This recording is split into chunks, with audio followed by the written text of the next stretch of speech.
Welcome back to the channel. My name is Alisé A Préjéan of Knowthyselfandheal.com. So we're going to be talking about the full moon in Libra, and this is happening depending on where you are. It's either April 5th or 6th.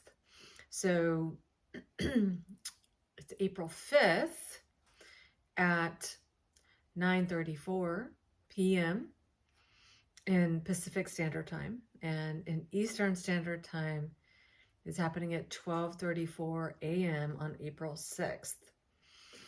So you can translate that to wherever you are in the world. And we know, of course, with all the full moons, this means that the moon is opposing the sun. So the sun is at about 16 degrees of Aries. Therefore, the full moon occurs when the moon reaches 16 degrees of Libra. And what's interesting about a Libra full moon is this is the opposition, and an opposition is indicative or implies a Libran component, because Aries is the first sign of the wheel of consciousness or the zodiac, right? And once consciousness grows into Libran territory, this is where we get that opposition, and so this reflection. So that's why Libra is correlated with the mirror and reflections, and really how we utilize relationship and relating as a mirror of our own projection of consciousness. And why do I say projection of consciousness? Because Aries, being guided by Mars, the planet Mars, and Mars consciousness, right? This yang aspect of our own psyche where we act on our own behalf. We project our own consciousness outward. We all do this. We have to project our consciousness, right? This is how we create our own personal reality. We project our own consciousness.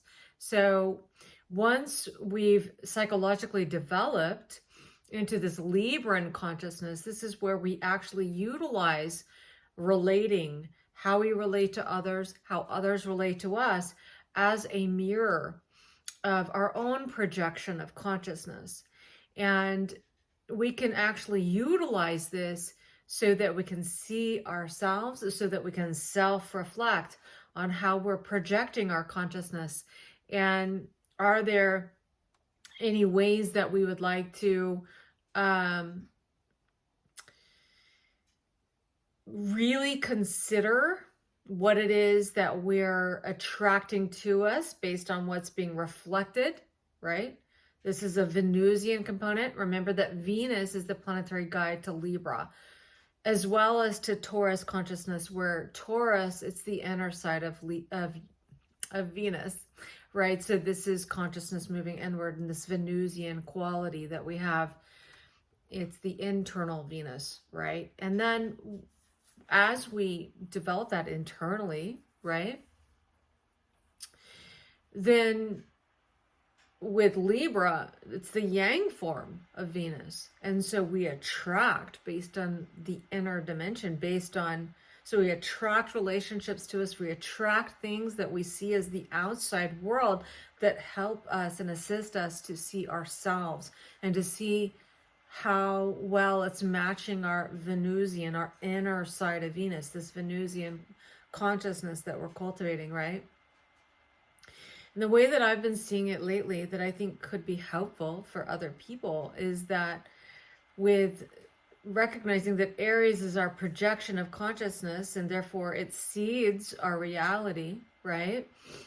Now, as the psyche develops from Aries into Taurus, Taurus is the sign that comes after Aries, right? Ruled or guided by Venus. This is where how we've projected our consciousness has then created a vibration in consciousness. And it's that vibration that then is like a magnet, right? I always think of Taurus consciousness as the TORUS, the magnetic field around the body. This is this vibrational energy that is actually cultivated through ultimately our own projections in consciousness. And so With Mars, we project. With Venus, we then receive, Taurus, right? And so this creates this vibration, right? So what we project, we actually create a vibration that then attracts. And remembering that Mars with Aries it's initiating, it's cardinal, it initiates things, and it takes 2 steps forward and then 1 step back. Like, okay, we're going to try things, and then we can kind of get feedback. We can receive from that projection, and then we recognize that, you know, maybe we want to make adjustments, right? And so when we get to Libra and this Venusian quality that's yang, we can recognize that there's these reflections that has been cultivated from our own inner side of Venus, our own vibration, and how we've actually attracted things to us and magnetized things to us from our own projection of consciousness and our own vibration. And then how then we can actually really get the opportunity to utilize that reflection to see, are there adjustments that we could make to our own Venusian consciousness? What we're valuing, what we're attracting, are we loving ourselves? And are our relationships or relating what is actually what we've been cultivating, is it actually reflective of what we value? And is it reflecting that we are loving ourselves adequately as well? And anytime we come into relationship with others, we know that we're not only managing our own personal needs, but also the needs of any other. And so, and this is the thing, is people have different needs based on their own evolutionary purpose, their own evolutionary momentum. And so we're always going to be managing, when we're relating with anything, potentially learning about different needs that people have, and other people or other beings are learning about our needs as well. And so we can see, our relationships, are they an energetic match? Are we getting our needs met? And are we meeting our own needs? And is there this mutual regeneration that's happening in any relationship? And one thing too, I want to be sure to mention, that I kind of got into a little bit of a tangent, is that I've been really thinking about how Aries and Mars is really like, you know, this beat of a drum. I mean, anytime we take an action, it actually is sound. All movement of consciousness creates sound, right? And so thinking about how like Mars is like playing an instrument, and then Venus and Taurus is like the vibrations that happened with that projection in consciousness, Mars, right?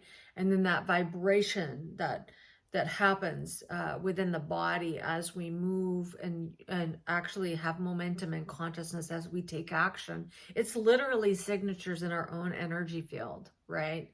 And that has a vibrational resonance to it. And then we actually attract based on that. Any kind of, when you think about music, you know, music without even any words actually creates this vibration that no matter who you are, no matter what language, no matter what culture you're from, there's going to be this sensation that you feel with music, right? So I have been writing on Substack, and so you can find me there at the Labyrinth. And so I've called it the labyrinth because whenever we walk into a labyrinth, you know, we're changed, right? If you've ever walked a labyrinth, you can go in with an intention. And I always think of the new moons as kind of like entering the labyrinth, because we have a initiation, an intention, a seeding, and then as the lunar cycle moves, as we go from new moon to then waxing to the full moon, we've actually experienced things in the outer world that could be giving opportunities to really step into a new paradigm based on the initiations, new moon intentions, and new seedings, and that we actually intended with the new moon, right? And so we get these opportunities as reflections from the outside world to navigate that and to actually make new choices that are resonant with that, rather than resonant with what we've already created, but resonant with some new creation, right? So anyways, this substack that I've been writing for is called The Labyrinth. And I have a recent post that I did about Aries season, and it's called The Sun Rises Aries. And I just wanted to share this with you because I want to share this haiku that I wrote for Aries season. I call them the cosmic haikus. This one is Cosmic Haiku Aries, and it says, in the beginning, a Tibetan singing bowl sings new attunements. So Aries season is actually the astrological new year. And this is really the cosmic new year, the seasonal new year. And so I find it really helpful to be looking at the new year as beginning when the sun enters Aries, because this is where we naturally plant seeds that are new. We've already been through Aries season to Pisces. Pisces is the culminating sign of the zodiac, or the wheel of consciousness. So whatever it is we actually seeded last Aries season, then it, culminates in Pisces. We can look at the last year easily, looking at it that way, and seeing how those initiations from the sun entering Aries and the equinox, then, how that has played out for us. And so then with the astrological new year being the sun enters Aries, so we can really be seeing that as the new year and planting seeds for that which we desire to become and experience in this next cycle, astrological cycle, right? And so that's why I think of it as in the beginning, right? And singing new attunements. So we've actually experienced the new moon in Aries. We're going to have another this time around, which is exciting because it happens to be an eclipse. So I'll definitely come on and make a video about that. But singing new attunements, and this one's special because Pluto just entered Aquarius for the first time. And so talk about singing new attunements. I mean, really, a lot of new things are happening this year. Saturn has moved into Pisces, and Saturn will, eventually conjunct Neptune. And so that's definitely a reality that is dissolving and giving way to a new reality. So it's a very special year, very, very special Aries season, really, because ultimately we're weaving in the new eclipses for Aries, and then in July the nodes are going to move. The nodes of the moon will move into Aries and Libra, right? We'll have the north node in Aries and the south node in Libra. And so what's interesting about this Libra full moon is it's the Libra full moon before the south node moves into Libra. And so that's pretty special. So going back to the full moon chart, the sun's at 16 degrees, the moon's at 16 degrees, Aries, Libra, right? And interestingly, the sun has just passed Chiron in Aries. And so they're conjunct, they're still conjunct. And Chiron in Aries is really about looking at our own Mars consciousness and recognizing where it is that we can be taking actions that are creating healing to our own identity and the way that we relate to ourselves and our own needs, really taking care of our own needs, how we're acting on behalf of our own needs, and is that actually creating a healthy relationship to ourselves and how that translates to relationships with others, or is it creating wounding to our relationship to ourselves and our own needs, or our relationships to others? And I should say and or, because if it's wounding ourselves, we're actually wounding others as well, because it is ultimately our first obligation to be our true and authentic self, because that is our greatest contribution to all things, to all beings, is being our natural self. And that's directly correlated to our own personal needs. So this full moon could be bringing that up. You know, are we acting on behalf of our needs? We have a responsibility to that. That's each and every one of us, our first responsibility is to our own needs and valuing ourselves. And the North Node's in Taurus. This is about self-value, self-love, and loving ourselves so that we can evolve and actually contribute to the evolutionary momentum of the planet.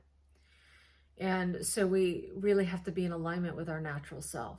And that's what the North Node in Taurus is really about. The South Node in Scorpio can be about really shedding anything that is having power over us, that is actually not contributing to our own empowerment. And so that's the work we've been doing since January 19th of 2022. And as I said, July of this year, 2023, nodes will move into Aries and Libra. And so we don't want to be wounding. And the sun shining a light on Chiron can be looking at, are we wounding? Are we healing? You know, are we renewing our identity in healthy ways? And Jupiter is close by. Jupiter's at 20 degrees of Aries. And so this is close. This is very close to the sun, right? And so Jupiter expands whatever it touches. It also, you know, really shows what beliefs you're holding. Like, are your beliefs really working in regards to your own identity? You know, what do you really believe? And is that really working for you? Or have you taken on beliefs that really aren't working for you? Maybe there's somebody else's beliefs. And so this is going to be important as Jupiter's traversing Aries and Libras. Am I taking on others' beliefs in, you know, in my relationships that actually just really aren't working for me? Maybe they're working for the other person, but it doesn't work for me. And so how can I relate with this person? And is it really an energetic match? Can we actually accommodate to each other's beliefs as well? Right? So what's interesting is that also Pallas Athena is exactly square that Jupiter, and it's in Cancer. And so this is really, you know, I always think of Pallas Athena as, it's an asteroid, by the way, if you don't already know. And this is, you know, really about justice and making things right. And the fact that it's in Cancer is, you know, this is the emotional realm, taking care of our needs, sensing them from the emotional realm, sensing how we're feeling. I mean, it's through our feelings and emotions that we can really measure, are we taking care of our needs? Are our needs being met in relationships as well?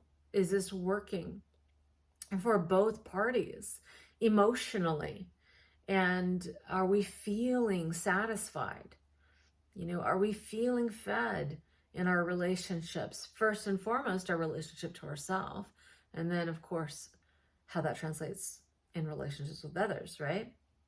So that's an interesting piece there. And, Ceres, another asteroid goddess, is in Virgo at 26 degrees, almost 27 degrees. It is retrograde. And so this is interesting to me because Ceres is about the divine mother, right? And being in Virgo, this can be utilizing discernment. How would you want the ultimate mother to be actually navigating and assessing and discerning what is actually healthy for you and your consciousness so that you can actually be in service to your own evolutionary path and the evolutionary path of the collective? And so this is retrograde. So this is, any retrograde planet is about really reassessment and, reviewing, right? All the RE words, right? And so really reassessing those things and making sure that Virgoan wisdom of discernment is being applied, that you're acting on behalf as your own divine mother, the one that is in your own internal consciousness, regardless of, your biological mother or mother figure. It's really the divine mother that is the ultimate mother, that's in your own vision of what mother means to you, right? How would she be discerning the information in your life right now? What's coming through any kind of information, whether it's feelings, thoughts, perceptions, beliefs, relationships, again, how is that all informing you on how you need to act on your own behalf?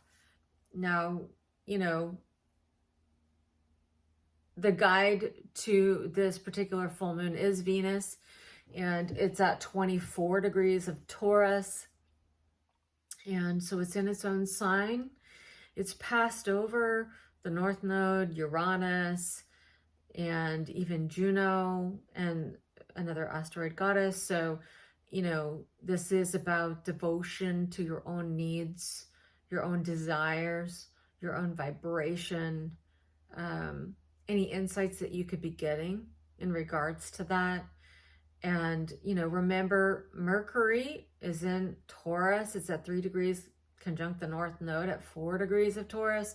So this is, again, you could be getting insights around what emotions are coming for you, how that's informing you, and then, how you can really be understanding how to take care of yourself, and, how it is that you've been updated in regards to taking care of your needs and yourself and loving yourself, and really utilizing the senses to do that, right? So Pluto's freshly in Aquarius. It's at 12 minutes of Aquarius. And it will retrograde and go back into Capricorn. So this is really just a introduction. What's been going on for you? How have you been feeling that? And what ideas have been coming to you? And again, I feel like all of this has been really helping and assisting us to actually really get in alignment with ourselves first, so that we can be actually naturally attracting the groups and the friendships and the relationships in our lives that are going to be right relationship for us, that are going to actually be supportive of us, supportive of our natural self, not the self that other people want us to be, but that who we really, really are. And it's so important for us to be that, so that we can actually give what we're here to give as a contribution to the collective, but also, as I've said, as a contribution to our own evolution and our own desires that are correlated to our own evolutionary path. So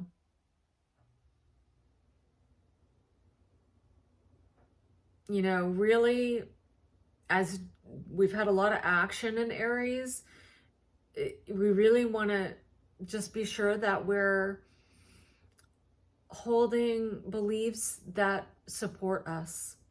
And we can really be looking at, if they're not supporting us, then why are we holding those beliefs? What is it that we've taken on that has us holding these beliefs that may not actually be supporting us? And that could come from relationships. So we really want to look at that, right? So I hope this has been helpful. One thing that I always do at the full moons is I take a piece of paper out. I put it in a special spot. And you can put it by a window to collect the full moon energy, the full moon light. And at the new moon, you utilize that piece of paper to write down your intentions that you desire to seed in the new moon cycle. And so I love doing this. It's actually been pretty amazing because it works. Really, I find it to actually be pretty vivid in regards to being very clear about my own initiations at the new moon and utilizing that full moon, as I said, as a practice, just to put that piece of paper out in your special spot. It could be an altar, could be, I always put it in front of the window so that it's gathering the full moon light. And then, as I said, you can actually take that out at the new moon, the next new moon. And this next one is actually a solar eclipse. And so it's a pretty potent time to be utilizing this practice. So if you feel inclined, do put out a blank sheet of paper for yourself. And you can utilize that at the next new moon. So if you find this information helpful, please do feel free to share the video, like the video so that it does get distributed. And I always love reading your comments and interacting with you. So if you feel inclined to comment about any of this information or add to the information or ask questions, I'm always happy to interact, and it always makes the conversation more rich. So thank you so much for joining me, and I'll see you on the next video.